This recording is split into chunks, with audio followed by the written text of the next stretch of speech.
अस्सलामुअलैकुम। Financial accounting का आज हमारा पहला लेक्चर है। आज हम इस लेक्चर में फाइनेंशियल अकाउंटिंग की डेफिनेशंस और थोड़े बहुत कॉन्सेप्ट और कुछ टाइप्स को डिस्कस करेंगे। ज़्यादा कुछ डिस्कस नहीं करेंगे क्योंकि अकाउंटिंग में हमारा ज़्यादा फोकस जो होता है वो रिकॉर्डिंग के ऊपर होता है, स्टेटमेंट्स के ऊपर होता है। Just like financial position of a business हो गया, कैश फ्लो स्टेटमेंट हो गई, बैलेंस शीट, लेजर, जर्नल और ट्रायल बैलेंस वगैरह, इन पे ज़्यादा फोकस किया जाता है फाइनेंशियल अकाउंटिंग में।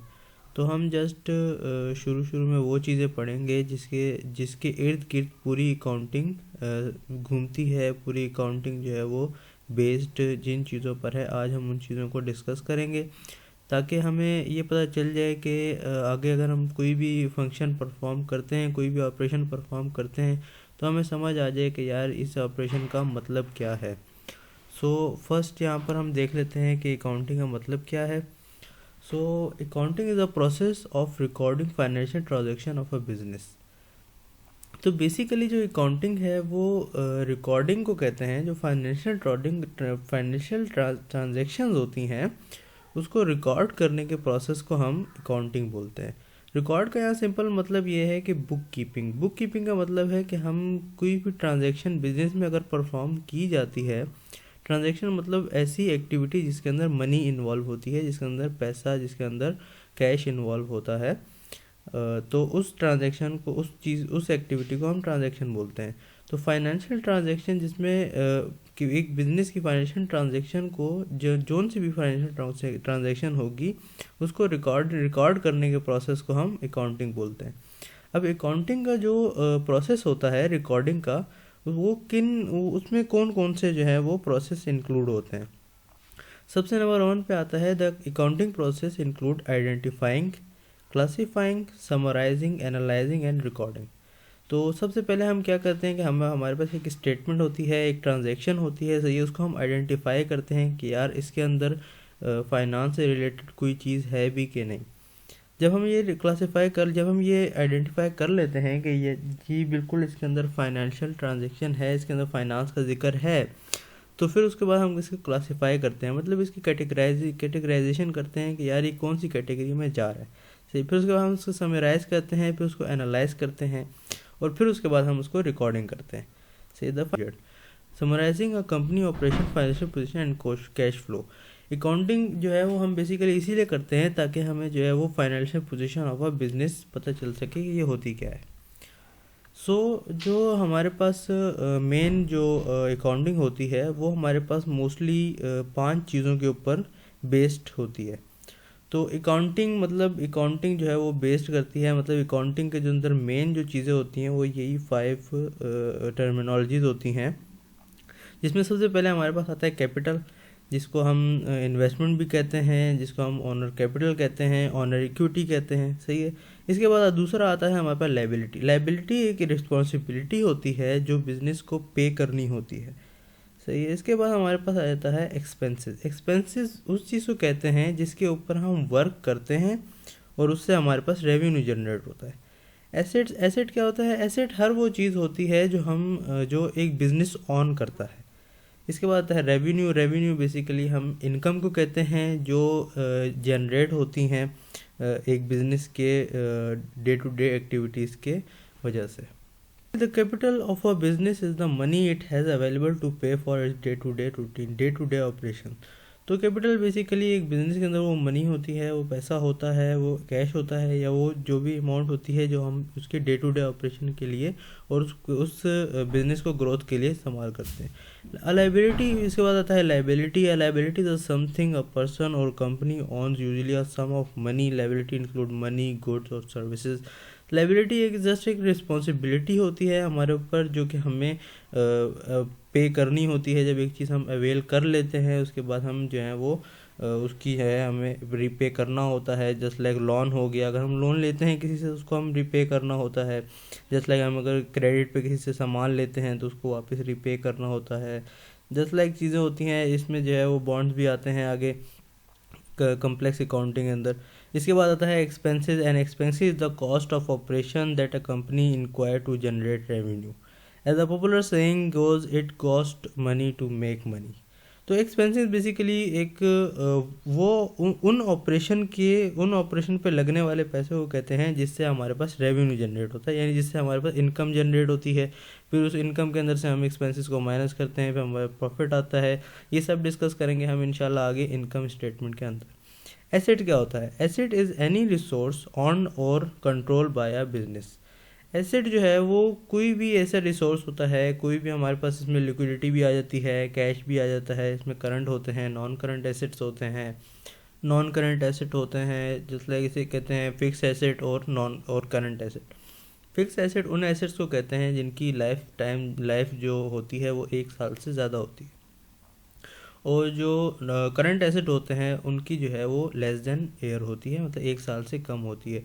फॉर एग्जांपल बिल्डिंग है, उसको 1 साल से ज़्यादा जो है उसको हम एक्वायर कर, जस्ट लाइक बिल्डिंग होती है उसको हम 1 साल से ज़्यादा एक्वायर करते हैं तो वो हमारा फिक्स एसेट होता है। कैश जो है हमारा एसेट होता है, उसको जो है हम 1 साल के अंदर अंदर यूटिलाइज करते हैं तो वो जो है हमारा करंट एसेट होता है। Revenue is the money generated from normal business operation. Revenue basically simple वो इनकम होती है जो एक बिज़नेस जनरेट करता है अपनी बिजनेस ऑपरेशन क्या होती है? बेसिकली बाइंग सेलिंग जो बिजनेस ऑपरेशन करते हैं, तो बाइंग सेलिंग से जो हमारे पर जो इनकम जनरेट होती है उसको हम बेसिकली रेवेन्यू कहते हैं। यहाँ पर इसी चीज़ को जो है थोड़ा ब्रीफली एक्सप्लेन किया गया है। यहाँ पर अगर देखा जाए तो ये CLEAR यानी ये क्लियर कॉन्सेप्ट बनता है। यहाँ पर हमारे पास C से कैपिटल आता है, L से लाइबिलिटी आता है, E से एक्सपेंस और A से एसेट और R से रेवेन्यू। तो बेसिकली जो अकाउंटिंग की सारी ट्रांजैक्शंस हैं, अकाउंटिंग की जितनी भी रिकॉर्डिंग वगैरह है, सब कुछ है, ये सब जो है वो क्लियर कॉन्सेप्ट के ऊपर बेस्ड करता है। क्लियर कॉन्सेप्ट अगर आपका क्लियर है तो आप जो है वो आगे अकाउंटिंग की नेचर समझ सकते हैं। अकाउंटिंग में बेसिकली हमारे पास जब हम रिकॉर्ड करते हैं तो हमारे पास मुख्तलिफ चीज़ें आती हैं, ट्रांसपोर्टेशन आती है, यूटिलिटीज़ आती हैं, कैश आता है, कैपिटल आता है, अकाउंट पेबल आते हैं, अकाउंट रिसीवेबल्स आते हैं। तो वो बेसिकली हमें ये समझना पड़ता है कि इन चीज़ों की नेचर क्या है। नेचर का ये मतलब है कि ये चीज़ आया कैपिटल है, ये चीज़ क्या लाइबिलिटी है, क्या ये चीज़ एक्सपेंस है, क्या ये चीज़ एसेट है, क्या ये चीज़ रेवेन्यू है। अगर हमें ये चीज़ें पता होंगी, हमारा ये कॉन्सेप्ट क्लियर होगा, तो हमें ना तो जर्नल में कोई इशू होगा, ना लेजर में कोई इशू होगा। अगर हम जर्नल बिल्कुल ओके बनाते हैं, स्टेटमेंट को सही तरह पढ़ते हैं, समझते हैं और जर्नल में सही एंट्री करते हैं, तो आगे किसी भी स्टेटमेंट के अंदर कोई इशू मोस्ट प्रोबेबली नहीं होगा। इसके बाद आगे बढ़ते हैं तो यहाँ पर एक एक्सरसाइज आ जाती है। यहाँ पर एक सिनेरियो एक केस स्टडी आ जाती है कि ये बेसिकली केस स्टडी ये इसलिए बनाएगी ताकि आपको जो है वो क्लियर कॉन्सेप्ट जो है वो डेड क्लियर हो जाए, ताकि आपको आगे कोई भी इस तरह का कोई इशू ना हो। So Mister Ajay started e store e commerce business with his saving ₹50,000 and borrow ₹1 lakh from Muslim commercial bank for advertisement purpose. He ran ads on social media for 1 month at the cost of ₹25,000. After a couple of months, Mr. Asjad earned ₹95,000 from sales. Could you classify this given information? Clear concept? तो ये basically हमें कह रहे हैं कि mister अजद जो है, हम इसको पहले जो है इस सिनेरियो को, इस केस स्टडी को समझते हैं कि जो मिस्टर अजद है उसने एक ई-कॉमर्स का बिज़नेस स्टार्ट किया है अपनी सेविंग से, जो उसके पास सेविंग्स पड़ी थी।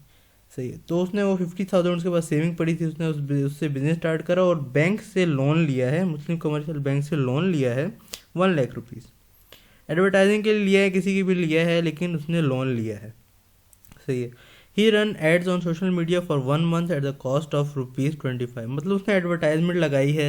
सही है, यानी कि एड्स वगैरह चलाए हैं सोशल मीडिया पे। ऑब्वियसली ई कॉमर्स बिजनेस है, ज़्यादातर काम सोशल मीडिया पर ही होगा, ज़्यादातर एड्स सोशल मीडिया पे ही चलेंगे। तो उसने 25,000 के उसने एड्स चलाए हैं। सही, after couple of month mister अजद अर्न ₹95,000 फ्रॉम सेल्स। अब 2-3 महीनों के बाद जो है उन्होंने मिस्टर अजद ने यानी कि ऑनर ने ₹95,000 अर्न किए हैं, यानी बिजनेस ने बेसिकली अर्न किए हैं। तो उन्होंने अर्न किए हैं, सही है, अपनी सेल्स के थ्रू 95,000।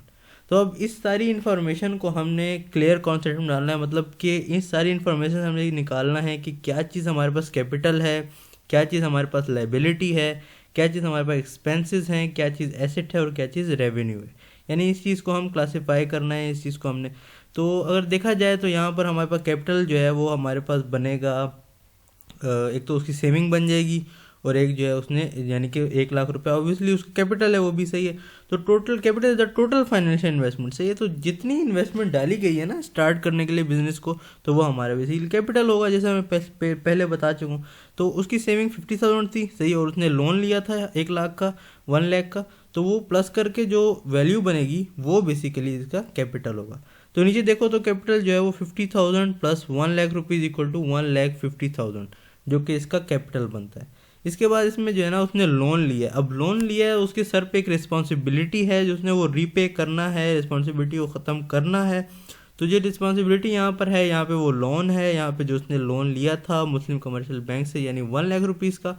तो लाइबिलिटी बेसिकली इसने इसके ऊपर 1 लाख रुपीज़ की। तो यहाँ पर ये जो borrow rupees 1 lakh from Muslim commercial bank, तो ये बेसिकली हमारे पास है लाइबिलिटी होता है। एक्सपेंस बेसिकली वो चीज़ होती है जो जैसे कि हमने पीछे डिस्कस किया है कि जिस वो कॉस्ट होती है जो हम अपने बिजनेस की ऑपरेशंस के ऊपर जो हम कॉस्ट लगाते हैं, तो वो हमारे लिए एक्सपेंसेस होते हैं। जैसे लाइक रेंट हो गया, हमारे पास ट्रांसपोर्टेशन का खर्चा हो गया, हमारे पास यूटिलिटीज़ बिल्स वगैरह हो गए, सही है। सैलरीज बहुत कॉमन ये एक्सपेंसेस हैं। तो यहाँ पर अगर देखा जाए तो हमने जो है वो एडवर्टाइजमेंट की है। तो एडवर्टाइजमेंट बेसिकली हमारे लिए एक्सपेंस होता है, सही है। तो हमने एडवर्टाइजमेंट करी है 25,000 की, तो हमारी जो एक्सपेंस है वो टोटली हमारे पास 25,000 आ जाएगा। एसेट यहाँ पे क्या है वो उसको बाद में डिस्कस करते हैं, लेकिन रेवेन्यू यहाँ पर हमारे पास आया कि भाई मिस्टर अजद अर्न्स ₹95,000 फ्रॉम सेल्स। तो बेसिकली हमने कहा था कि भाई जो एज अ होल इनकम हम जनरेट करते हैं एक बिजनेस से, वो हमारी होती है रेवेन्यू। तो यहाँ पर 95,000 बेसिकली हमारा रेवेन्यू है। अब आप यहाँ पर जो है अब एक क्वेश्चन है आप लोगों के लिए, यहाँ पर अगर आपने इस क्वेश्चन का सही जवाब दिया तो इसका मतलब है कि आप इस कॉन्सेप्ट पर क्लियर हो चुके हैं। सो आप यह क्वेश्चन आपके लिए है कि इस पूरी केस स्टडी में, इस पूरे सिनेरियो में एसेट क्या है। सो अब इसका आंसर क्या है वो आगे देख लेते हैं। आप यहाँ पे वीडियो को पास करके कमेंट में आंसर लिख सकते हो। So, according to the accounting principle, the e-commerce store would be considered an asset for that person. In this case, the e-commerce store has monetary value and the potential to generate income from the person, for the person making it an asset. तो यहाँ अगर हम देखते हैं तो asset हमारे पास जो है वो हमारा ई स्टोर है। जो हमने जो ई स्टोर स्टार्ट किया था वही हमारा एसेट है, सही, और वो हमारा फिक्स एसेट है, सही, वो हमारा फिक्स एसेट है। क्यों? क्योंकि उसी स्टोर के थ्रू तो हम मनी जनरेट करेंगे, सही है। जैसे कि यहाँ पर इन्होंने कहा कि the e commerce store has monetary value to potential to generate income, कि भाई उसकी जो ई स्टोर है उसके अंदर इतनी पोटेंशियल है कि वो एक इनकम जनरेट करे उस बंदे के लिए, फॉर द पर्सन, सही। वो बंदा मतलब ऑनर, सही है। तो एक ऑनर के लिए जब एक चीज़ के अंदर इतनी पोटेंशियल है कि वो जो है इनकम जनरेट कर सके, सो उसको हम कहते हैं एसेट। तो यहाँ पर एसेट हमारे पास जो है वो ई स्टोर है जो मिस्टर अजद ने 50,000 सेविंग के साथ स्टार्ट किया था।